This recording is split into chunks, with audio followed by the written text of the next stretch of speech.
Something is deeply wrong with computing.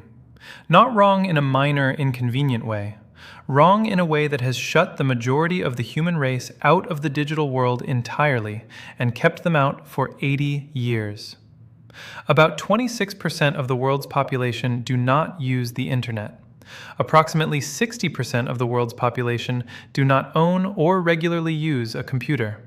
And yet every single one of those people, every grandmother, every child, every farmer, every person who has ever been told they are not good with technology, can interact with another human being without any training at all. That gap between how easy it is to work with a person and how hard it is to work with a computer is not an accident of human nature. It is a design flaw, one that has been baked into every computer on Earth since the 1940s. Someone figured out why and what to do about it. What you are about to experience is the result. This video features ExoBrain 2, first demonstrated in 2002. We are sharing it with you not because it is old, but because it shows you the foundation. What we are building in 2026 goes far beyond what you are about to see, but you cannot fully appreciate where we are going without understanding where it all began. To understand what ExoBrain is, you first have to understand the scale of what is broken. The world's most complicated software, Google, runs on 2 billion lines, approximately 90 million megabytes, of code. The human genome, in other words, the complete set of genetic instructions, or DNA, found within every cell in a human organism, which builds and runs your entire brain, your nervous system, your body, contains the equivalent of 600 megabytes. Google's code is 11.25 million times larger than the human genome, and all it does is help you find haystacks on the internet, provide emails, and a few other bits and pieces like that. So something is very, very wrong. We now know that what is fundamentally wrong is that the human is using a phenomenally powerful, infinitely flexible, and incredibly simple way of handling all data and activities that has never been identified until now. But all software, AI included, is using a normal, ultra-complex, very weak method of doing things that can never do what a human can. In effect, the industry has been trying to build a car that will fly 400 people to New York like a 747, or build machines that are the size of ants that can do everything that humans can do. It will never happen. The great minds have been saying it for a very long time. Leonardo da Vinci: simplicity is the ultimate sophistication. Einstein: any intelligent fool can make things bigger and more complex. It takes genius and courage to move in the opposite direction. Even Larry Page, the founder of Google, noted that the human genome somehow manages to boot up the brain, run the body, and handle intelligent thought, all in a package smaller than any modern operating system. And yet the software industry has been racing in the opposite direction, piling complexity upon complexity. And yet, today's computers do less than 1% of what a person can do, while being simultaneously beyond the reach of the majority of the people on Earth. It's gone so far that it is almost impossible for any one person to understand what software code is doing, or, in the case of AI, even how it is doing it. Think about what that actually means. More than a quarter of the world cannot use the internet. 60% do not use a computer, which means the promise of the digital age, access to information, to opportunity, to connection, has simply never arrived for billions of people. Not because they are incapable, because the tools built to serve them were built using the wrong methods. Built using 1950 hardware-demanded methods, not human methods. And for those who can use computers today, consider how much of your time is spent fighting the machine rather than working with it. Finding files you cannot locate, navigating menus that make no intuitive sense, managing security that breaks as often as it protects, dealing with formats that cannot talk to one another, opening the wrong program, navigating to the right folder, saving in the right place, backing up before you forget. None of that is what you wanted to do. All of it is what the computer forces you to do. That is the problem.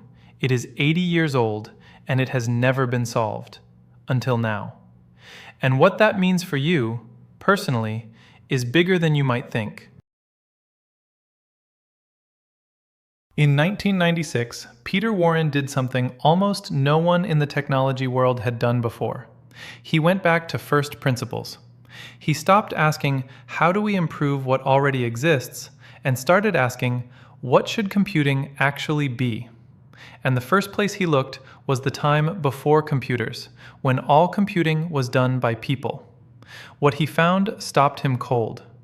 People do not use programs. People do not use mental files and folders. People do not navigate to save something.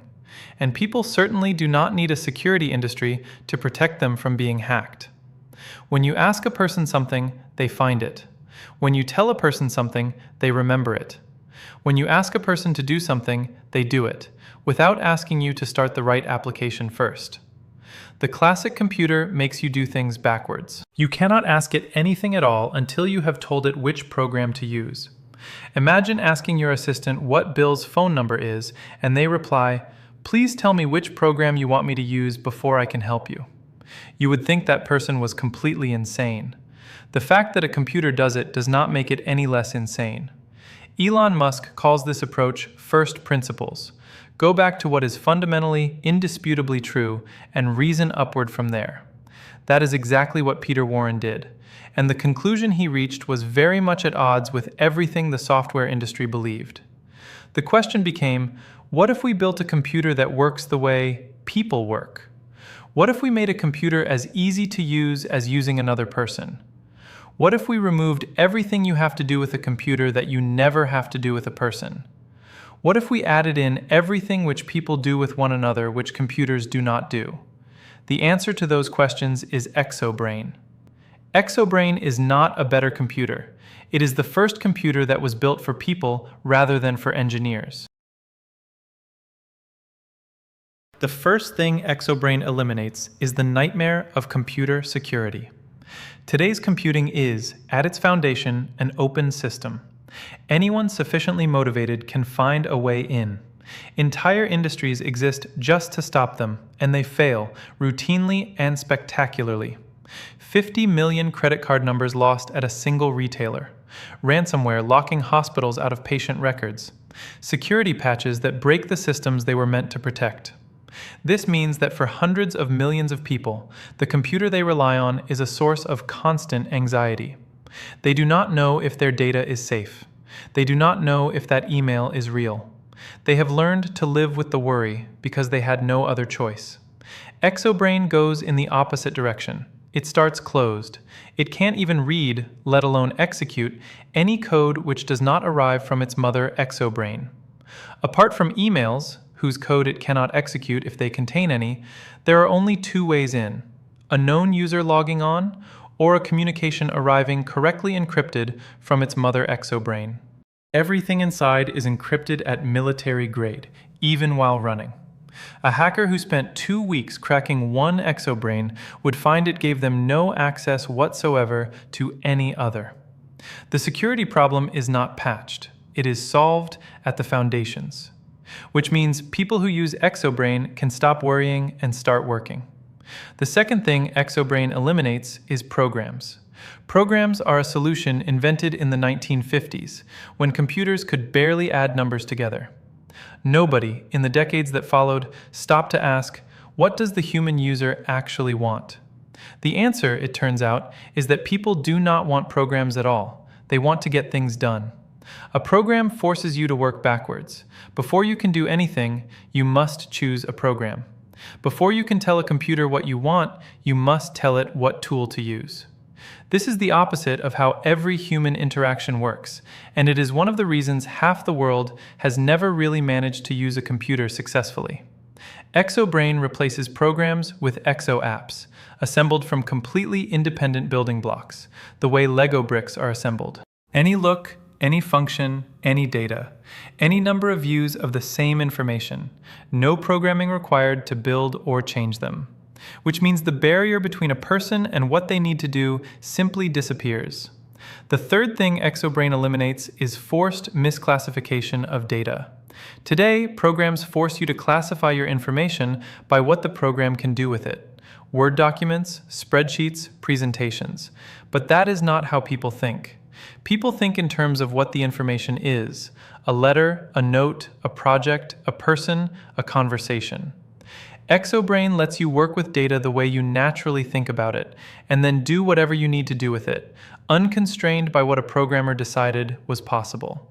Which means your computer finally works with the way your mind works, not against it. The fourth thing ExoBrain eliminates is multiple data formats. Today, there are thousands of incompatible formats, and one program's data is invisible to every other program. If the fact that Joe owes you $10 lives in 10 different programs, no computer on Earth can tell you how much Joe owes you in total. This single flaw spawned two entire industries: database connectivity and data mining, both of which exist solely to work around a problem that should never have existed. ExoBrain has one format: any data type, any source, all correctly related automatically.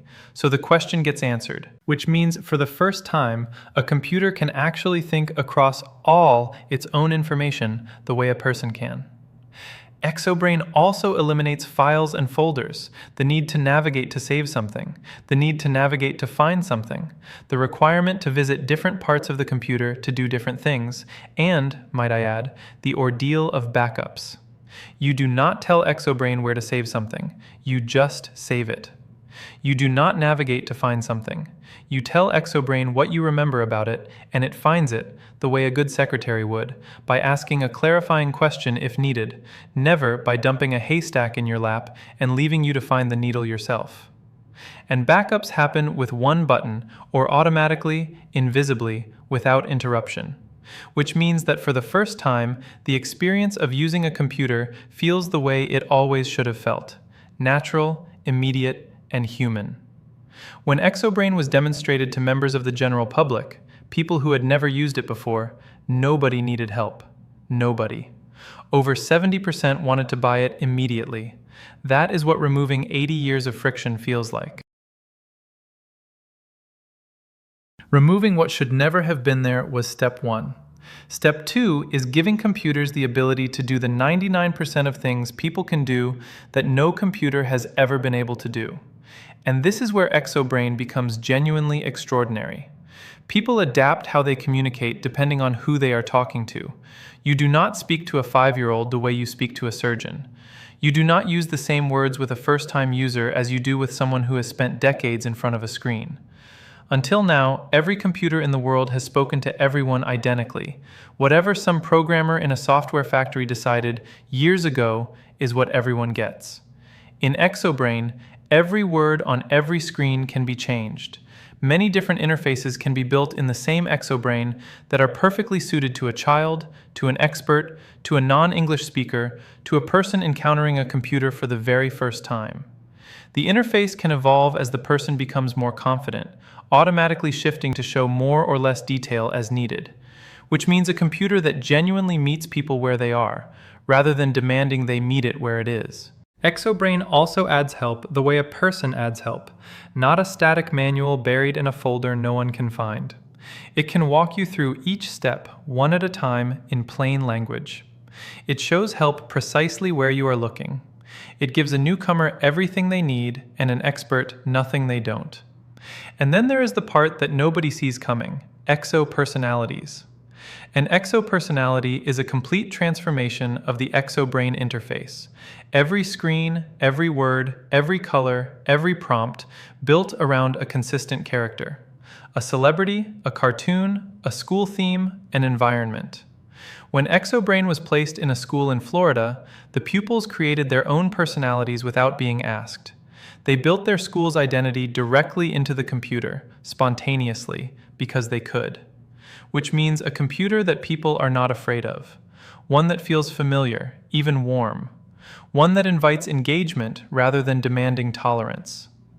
ExoBrain lets you use images anywhere. People put photographs on their walls, in letters, in their wallets. They use images constantly and instinctively. Today's computers can place images in almost no places without special effort.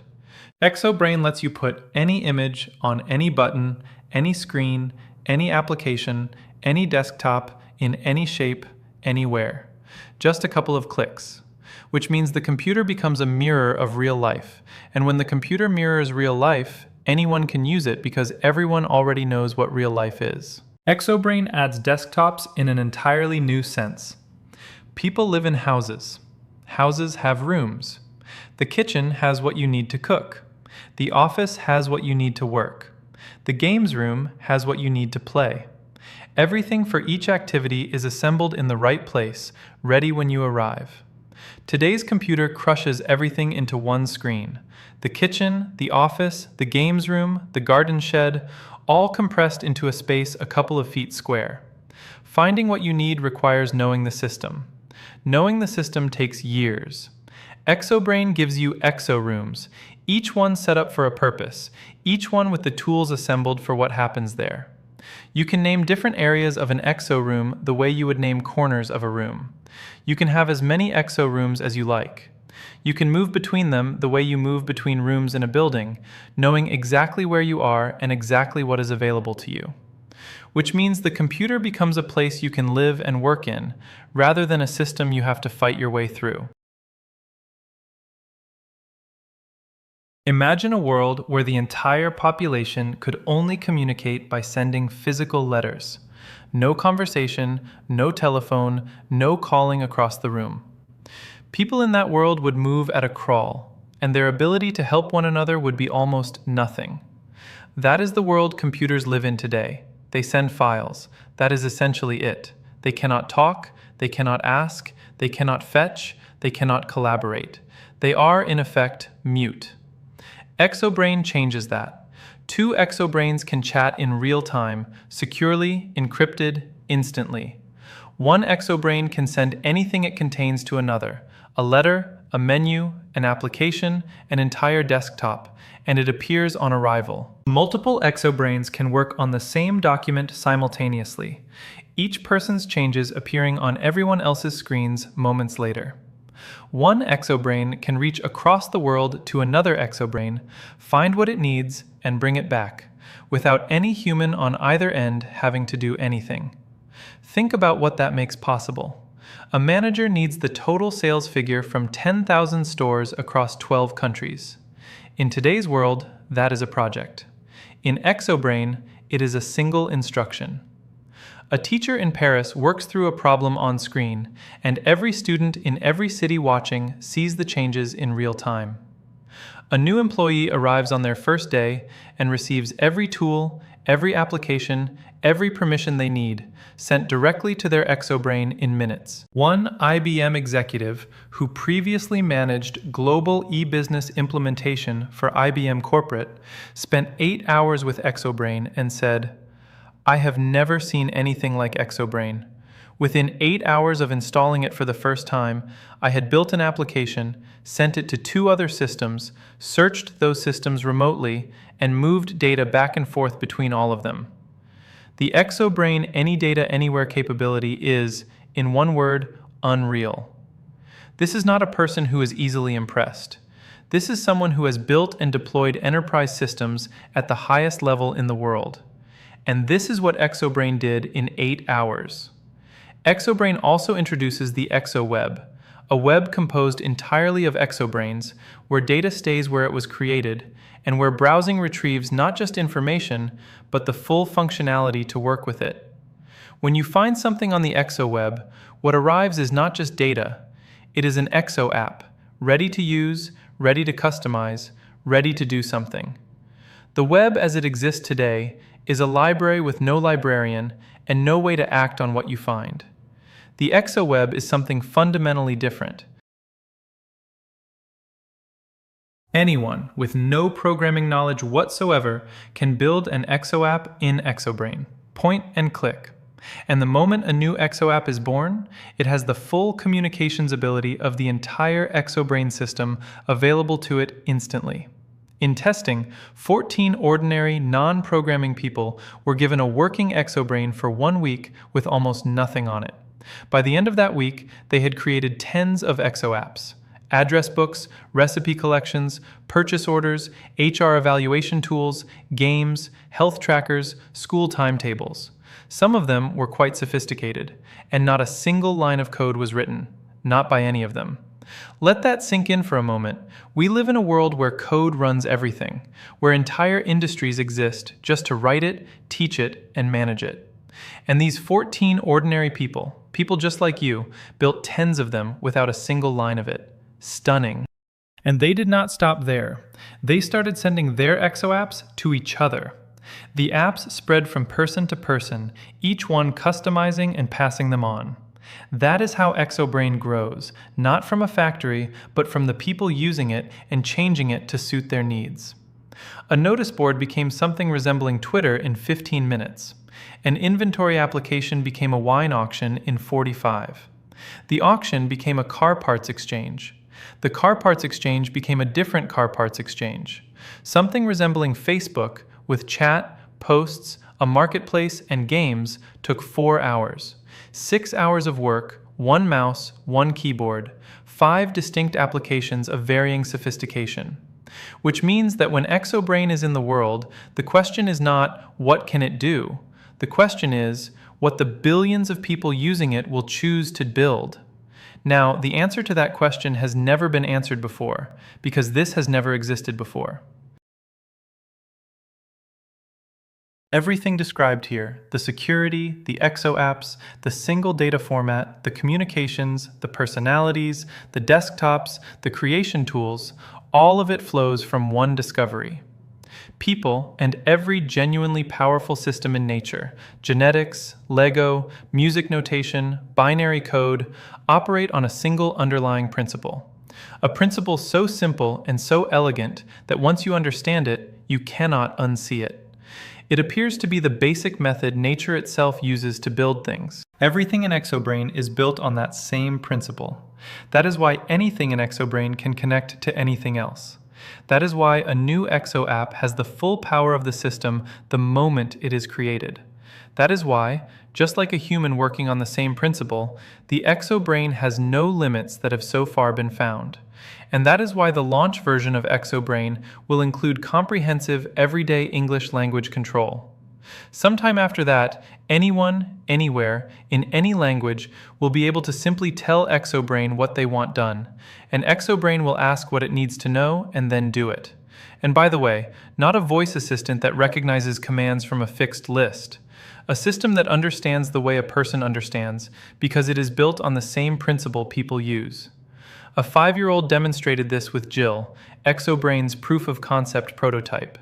That child sent their first email, in French, unassisted, using conversational mode.